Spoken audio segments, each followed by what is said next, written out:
Here, so I'll go ahead with this. Well, first of all, Tottenham are traditionally so busy in this.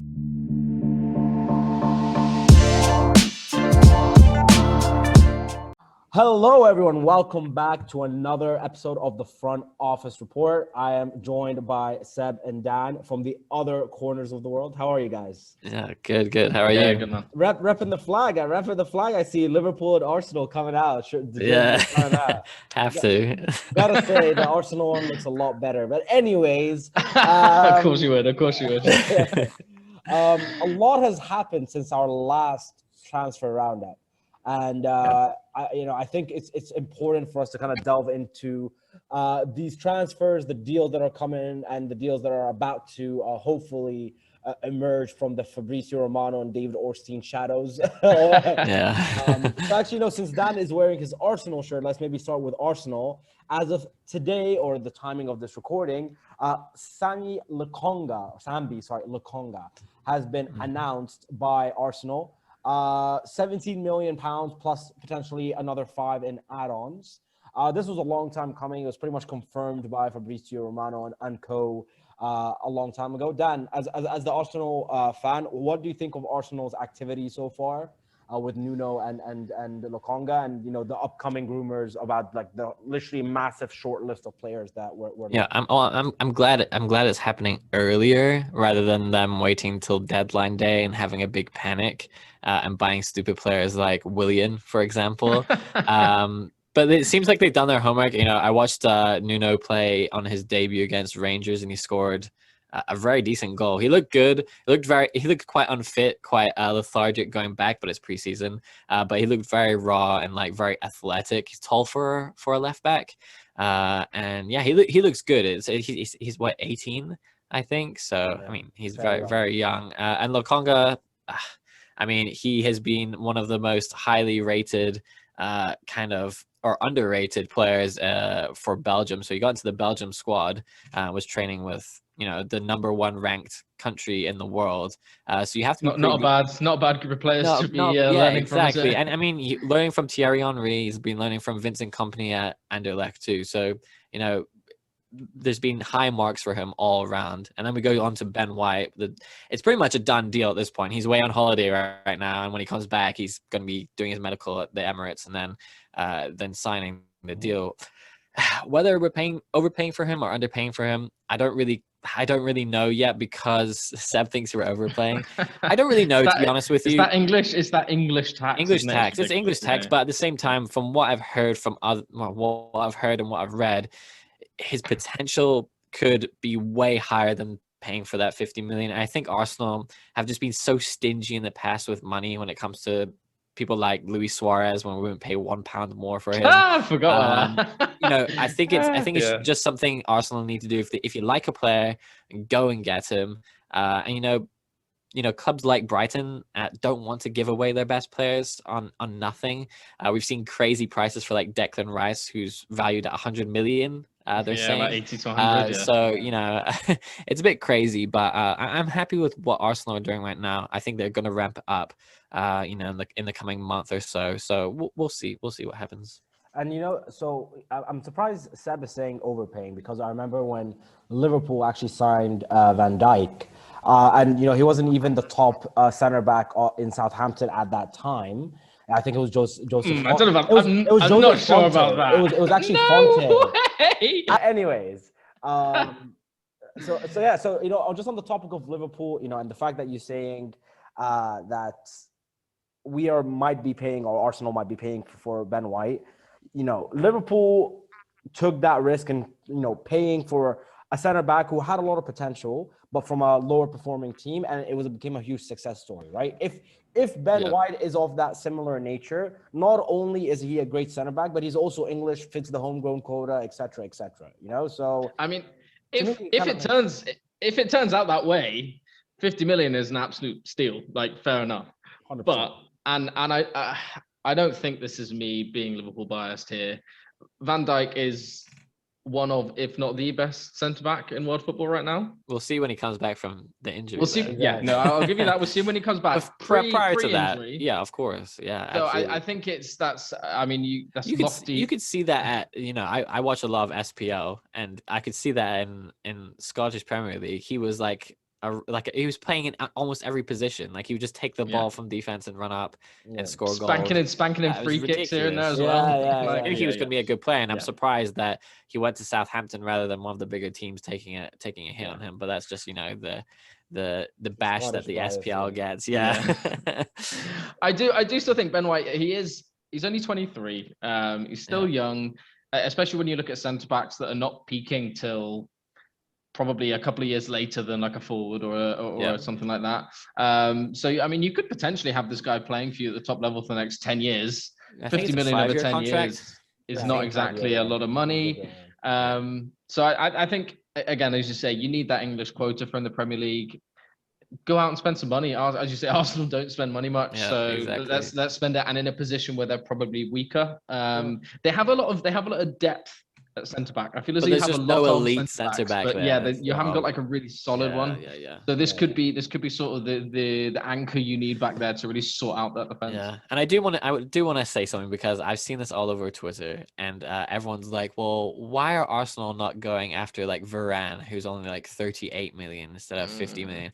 And this is the thing, is a lot of football fans are just dumb when it comes to economics and money. Varane is on £400,000 a week. Ben White is got offered 140,000. That's still quite a lot for him as well. It's quite a lot, but if you think about I can't imagine he's on. It's still less than William. Still less than William, by the way. Still less than William. But the point is, over the course of the 5 years of both their contracts, who's paying more? It's going to be Manchester United by tens and tens of millions because of wages. Nobody thinks about wages. They always look at the price tag. It's like really the wages which are the big dent, I would say, in financial reasons. You know, transfers are very, very low in terms of that. If you're looking at someone who's getting paid 400k a week, it's nearly $500,000 a week. You're spending $2 million a month on players. That's crazy.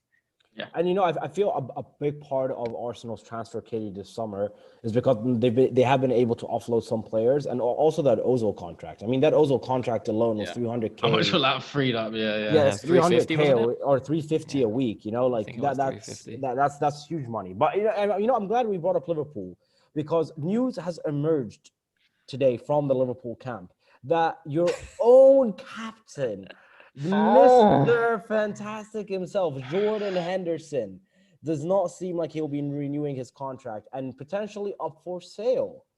Seb, how do you feel? Tell us your pain. All I can say is that if that actually happens, if Jordan Henderson does not get a new contract and he either gets sold or we have a repeat of the Genie Wijnaldum saga, I genuinely think that people will turn up. They'll get on flights from Liverpool, they will go to Boston, and they will burn down the Red Sox stadium, because John Henry will be number one enemy of every single Liverpool fan in the world. That would be just ludicrous, utterly ludicrous. This is a man who, as you said, Liverpool captain. He's been here for 10 years. Yeah. He's taken us he was here when we were in the Hodgson era of just utter trash. And brought us all the way to Premier League, Champions League. I mean, this guy should be getting, you give him that check, you give him that contract, whatever he wants, you give it to him. He should be at this club until the day that he retires, and then you build a statue outside the stadium for him, because he was one of the greatest Liverpool players ever.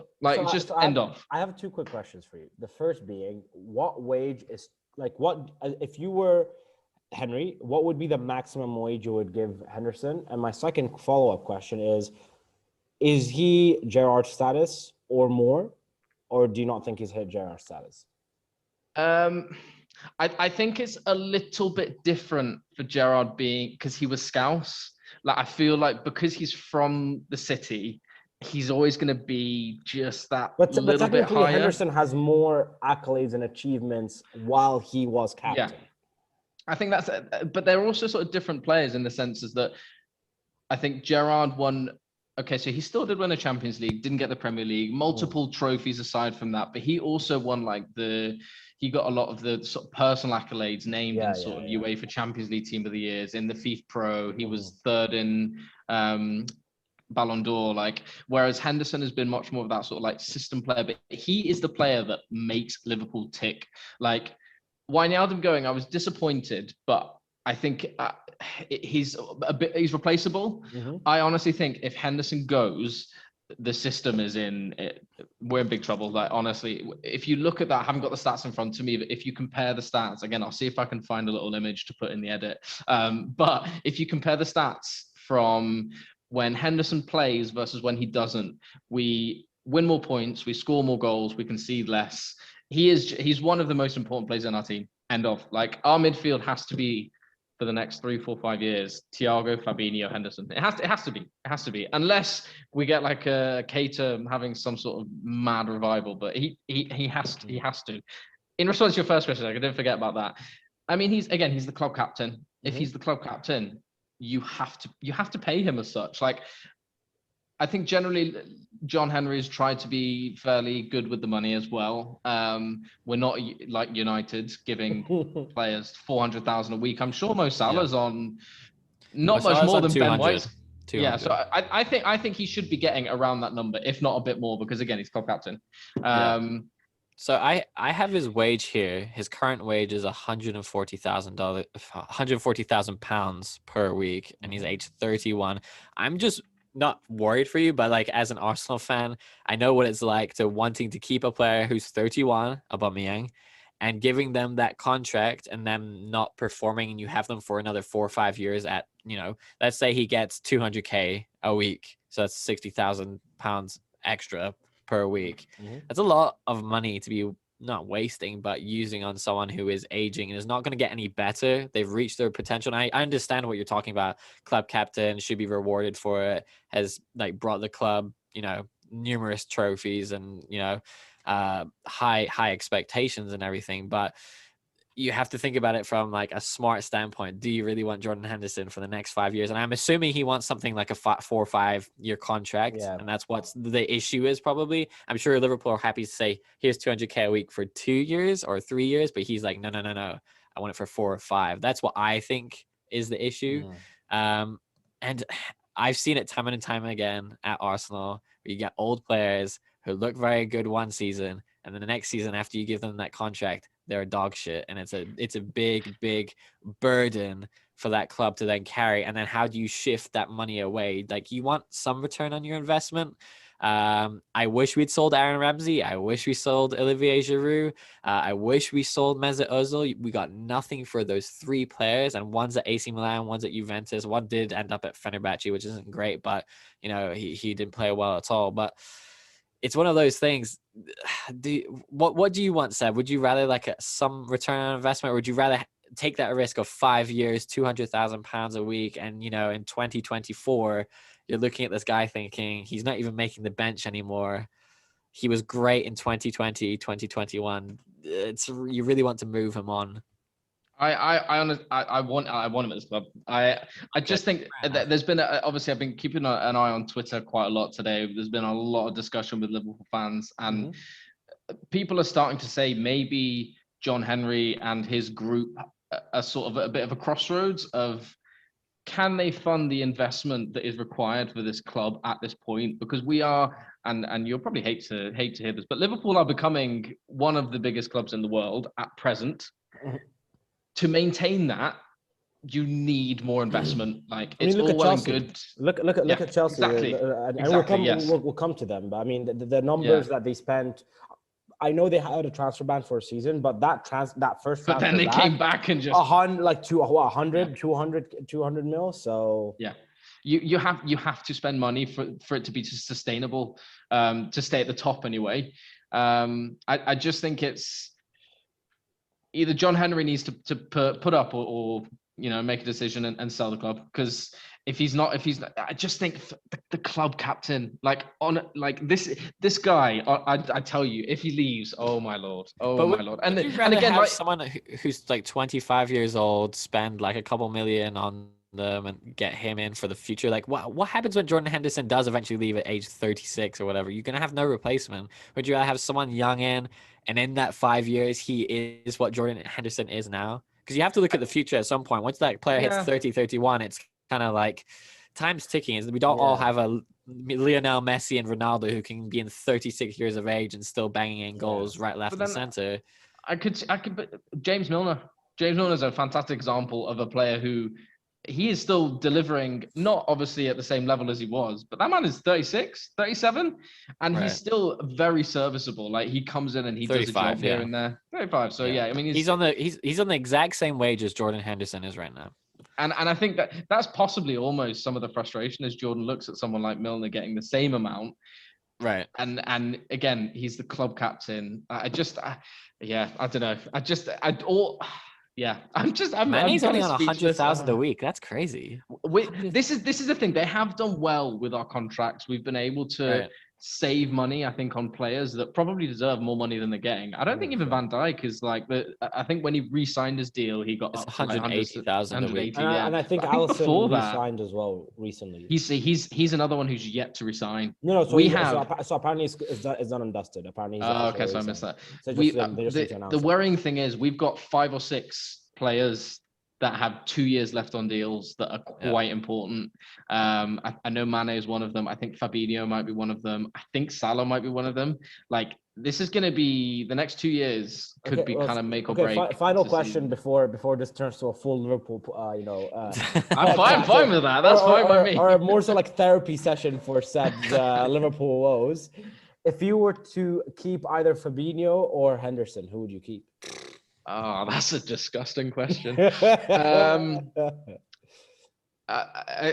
the classic head versus heart. Like my head says Fabinho because he's obviously younger, he's got more longevity, but but you got this lovely crest just above my heart and inside my beating heart. But you still didn't give me. You still not giving me an answer. Hendo. So is that your final answer?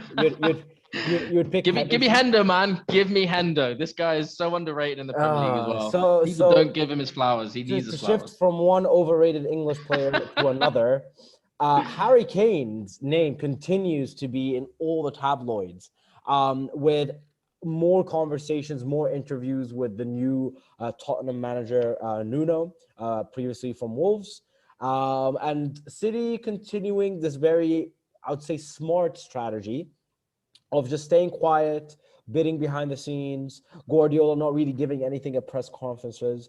But as we're aware, Chelsea are also in the mix for an elite striker and have potentially explored the possibility of Kane if Haaland isn't possible, because he does fit that English quota. He would love to stay in London as well and so forth, and he would fully integrate.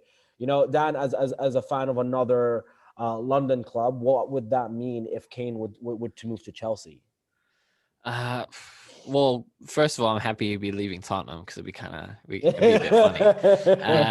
But it does seem as though he's not going to be a Tottenham player, because it seems everything that I read is like he's not going to be training with Tottenham. He wants to move somewhere else, and Daniel Levy knows that. Mm-hmm. I think Nuno, the new manager of Tottenham, is kind of like, oh yeah, he'll be back at training, but that's what managers do. They try like calm everything down. What can you do? I mean, Chelsea have just been given almost an unlimited pool of funds by Roman Abramovich this season. I think it was here's 150 million to either get Haaland or Kane in, and it's like, okay, who can compete with that realistically? Exactly. Man City maybe, and that's about it. I'd prefer him to probably go to City. I just don't want to see. I just don't. No, I'm sorry. That him in that City team would be absolutely disgusting. It would be, but I'm talking from a London club standpoint. The distance between Arsenal and Chelsea would grow immensely, and I don't want. I've already dealt with Harry Kane putting goals past Arsenal on a Tottenham shirt. I don't want to see it in a Chelsea shirt as well. I mean, losing to Man City is like everyone expects it, but Chelsea is a bit more. I mean, we beat them twice last season, so the gap isn't that big.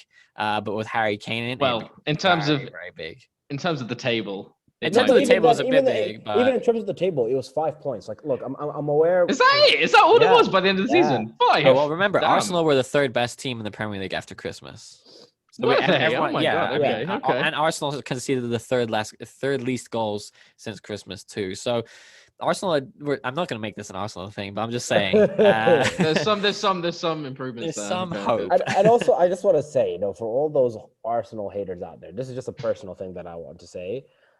Your guys' best season is usually our worst, so calm down. You've had quite a lot of those worst seasons recently, though. Yeah, but The all these worst. fans, like some Leicester fans that I think all of us know, are like, oh, Leicester this, Leicester that, and then I hope Max watches this episode because Max, you ended up 5th and you're only like 3-4 points away. So calm down. Savage. Leicester fans, calm down. But speaking of Chelsea and the kind of the merry-go-round that they've had, in a very weird twist of events, Giroud is now an AC Milan player. Announced, I believe, 2 days ago. Seb, what do you make of that? They already have Zlatan. They already have other really good talent and like Liao and other good strikers. Like, what I mean with Giroud? I mean, he wasn't. From a Chelsea perspective, I think it was actually probably time for him to go. Especially if Tammy Abraham, remember that guy? Remember Tammy Abraham? I'm pretty sure. Again, I think I may have spoke about this in the last transfer podcast we did, but that guy was Chelsea's top scorer last season, and he barely played. Honestly, if Tammy isn't happy at Chelsea, he can come to Liverpool. We'll take another Chelsea reject and we'll turn him into one of the best. Chelsea said they want to get rid of him. It's 40 million pounds because Arsenal are looking at it. Do it. I would take it. Take it 100%, and they can have a. I mean, if you got rid of Firmino, Firmino's wages and everything. Oh no, he'll stay. Easily... He'll stay. Yeah. But we've got Deadwood to clear out. We can clear some space for Tammy. But yeah, no, I think for Giroud, it's a good move for him. Potentially getting a bit more playing time. I imagine Zlatan is maybe winding down a little bit. Definitely. He gives AC another option. The guy still scores imagine goals, you're the man. center back. Imagine you're the center back of the other team, and it's a corner, and you just have Zlatan and Giroud in the box, and you have to try to compete in the air. Oh my god! I think also you have to give props to Chelsea because his contract was out, and they re-signed him to a contract and managed to sell him for 1 million plus a 1 million bonus. So they made money off of renewing a contract, which gave Giroud no bonuses, just like the guarantee of getting paid. Yeah. And then got 1 million, or it's technically 2 million, for nothing. And that's smart business. That's what good clubs business. should do. It's good business. That's what I wish clubs like Arsenal would do with like what Aaron Ramsey should have done. Get him underneath a little bit of a contract, 2-year contract, and then try sell them instead of just saying, "Yep, there you go." Go free.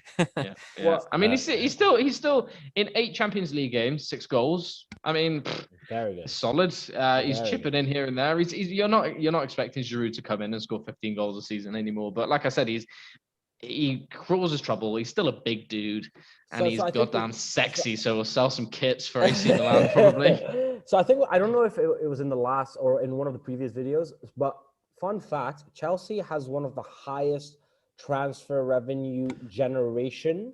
Like they've generated the most transfer revenue, like in terms of profit for them. Sorry, revenue. I don't know profit, but definitely revenue. Yeah. Since 2010, compared to all the other Premier League teams. I think it also helps that they buy all these young kids. Yeah. Send 50 of them out on loan. They turn into something decent, but they don't need them, and they sell them for 20 mil. Yeah. But Seb, you and I play Football Manager. Like that is literally what everyone does. And to be fair, 100%. Yeah, it's a great tactic. Yeah. And you can't hate on them because it's a successful business model. Like at the end of the day, if they're not breaking the financial fair play rules, all these players are signing the contracts on their own accord. Like, why wouldn't you do this? It is unfortunate though because there are sad sob stories. For example, I was randomly watching like a TikTok or like, an Instagram reel of, remember this guy called Lucas Pizzon? Piazzon, yeah. I remember. I remember when he was going to be the next big thing. Yeah, and he's played like, I think he was in Chelsea. He's played like less than 50 games for them in total, and he was on loan for them for 9 years. He was under Chelsea contract for 9 seasons, and they just kept loaning him out. The year his contract was done, they're like, "Oh no, actually, you did so on your last loan. We'll re-sign you to 4 years and loan him out again." Yeah. So Chelsea last season, Chelsea had 32 players on loan, which is a ridiculous amount. I think Arsenal had like 5. 5 or 6. That's hilarious. I mean, just going back to you said about it being good business. Like Roman is the ultimate businessman. You can, but as long as they're within the rules, who cares? Like, I feel Barcelona are like the complete opposite. Like they're just doing ridiculous things, just no sense whatsoever. And the most hilarious thing is that Barcelona have one of the best academies in the world, and they just like They're just only not players, and they're using like, it at all, if you're not good enough for Barca, there you go. And to me, it's crazy. I mean, like like for example, this Messi contract that he's allegedly signed, or I don't think the full announcement is out yet. He is supposedly taking a 50% pay cut, but from what Barcelona is paying him. No one is mentioning that the remaining 50% is being subsidized by like so many different organizations across La Liga, other La Liga clubs, all this stuff that just feel like Messi's presence in La Liga is so imperative to sales and TV rights that they're willing to chip into his salary. Yeah. Wow. And this is yet this is putting aside the fact that Barcelona have to I think at this point have to cut like 150, 160 million euros off their wage bill before registering any new players. So right now, this moment, Agüero, Depay, Eric Garcia. I think they got probably.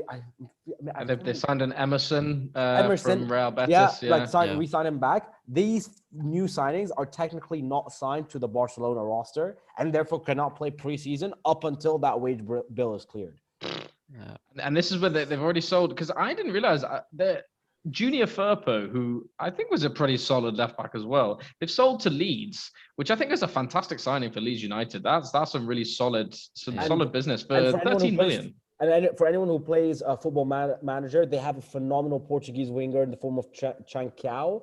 I think that's how you pronounce his name. Trancao or whatever. Yeah. Sold them to surprise Wolves. But like also very good, again, according to Football Manager scouts, very good talent, very high potential. It's a good loan deal. Works for both parties. He can come back it's not an option to buy, but I think it's like it's one of those things where it's like an option to buy, but like I think he's so good, they're gonna probably buy him anyway, unless something you would imagine crazy happens to his performance. Yeah. So like Barcelona is so poorly, like honestly, just you feel like the whole of La Liga is on fire. You have Barcelona who have just insurmountable levels of debt, just poor financial management built upon I would say a half a decade worth of bad transfers, like Coutinho, Dembele, Griezmann. Like there's so many more. And then on the other side, you have Real Madrid as well. Who like Perez is just like decided to insult everyone. Oh my God, Perez! Oh, we haven't talked about Perez actually. Yeah, he was insulting all these Madrid legends over the past 10 years. Everyone and anyone. What a mad guy. Ronaldo, Raúl, Casillas. Like honestly, I feel at some point he's just gonna insult Sergio Ramos. Like I'm just waiting for that to come out. Like. Oh God, yeah, he's a wild man. He's an absolute wild man. Like La Liga's on fire. And some interesting. I think La Liga could be interesting next year, especially depending on how Barca sort out this whole actually signing players issue. I mean, Madrid haven't really done, apart from Alaba, they've not done anything, which is very surprising for Madrid. Yeah, I think they're waiting to sell a couple players though, because they have to see what they're doing with Gareth Bale. They need to see what they're doing with Eden Hazard. They need to see what they're doing. Who's the other player they've got?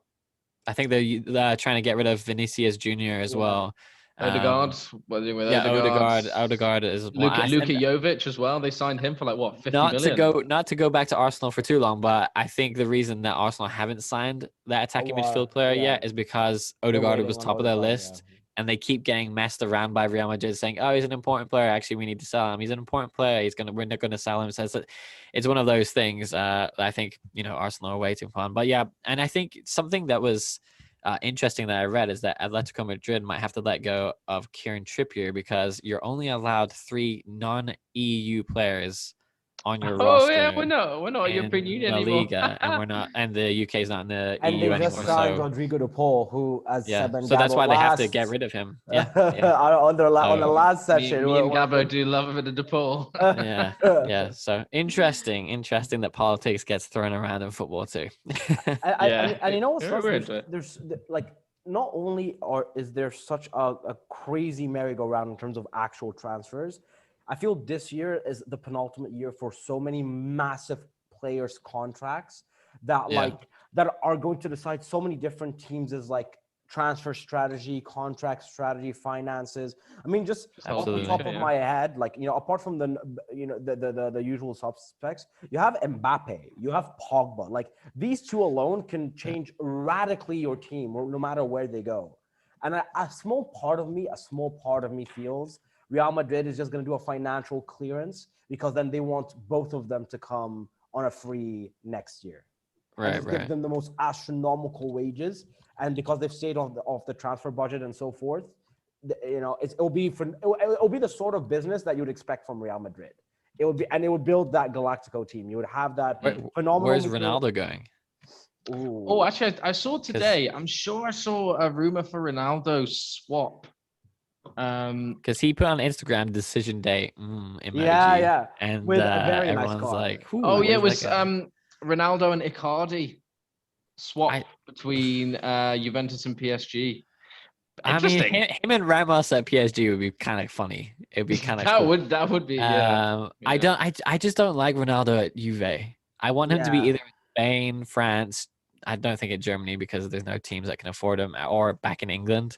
Yeah. I just don't see enough of him in it when he's playing in Italy. And Juventus just didn't look all that good in the Champions League, to be honest with to be you. fair, I think it's because of Pirlo. Like, I think now with Allegri back in the mix, I think that will be a very different Juventus team that we will see.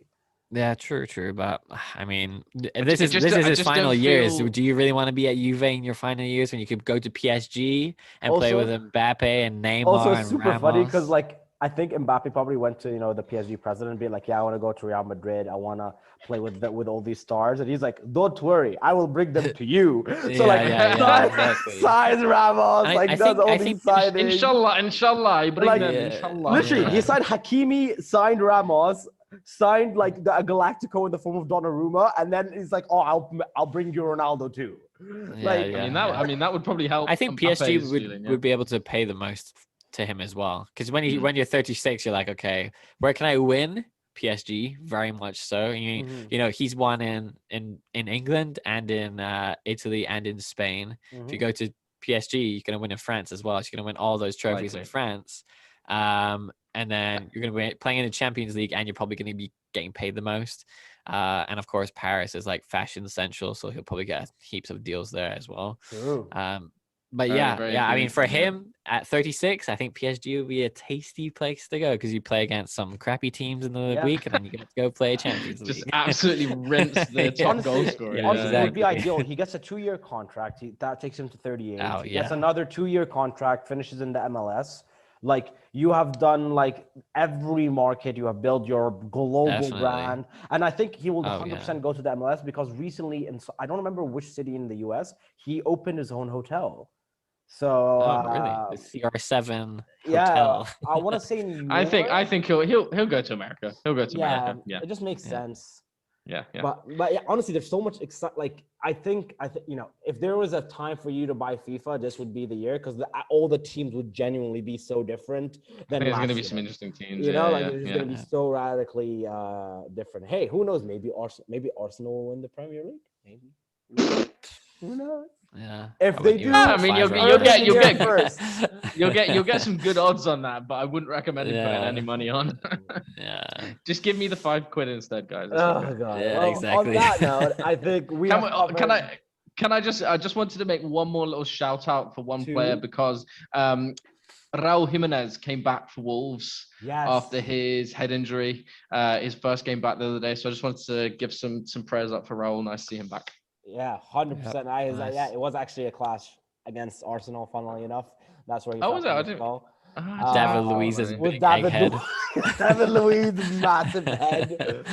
But on that more positive note, thank you all for joining us on our transfer roundup. We are very excited, as much as you, to see what players move to what teams. Will Arsenal be Premier League champions? Or will we succumb not even to Europa, but just like just normal season? No, we're aiming for the Conference League now. Oh, Conference League. Third Nice. tier of Europe. Yeah, you got to work your way up, guys. Work your way up, guys. Will Henderson stay at Liverpool, or will Seb I mean, be a yeah. I mean, I broken might man? have just, I might have just topped myself off if I get some more news about Henderson that isn't very good. So this might be my last one. You never know. Well, on that note, thank you all for joining. Like, comment, subscribe. We are releasing a lot of content in the next few days, so stay tuned and see you tomorrow. Peace.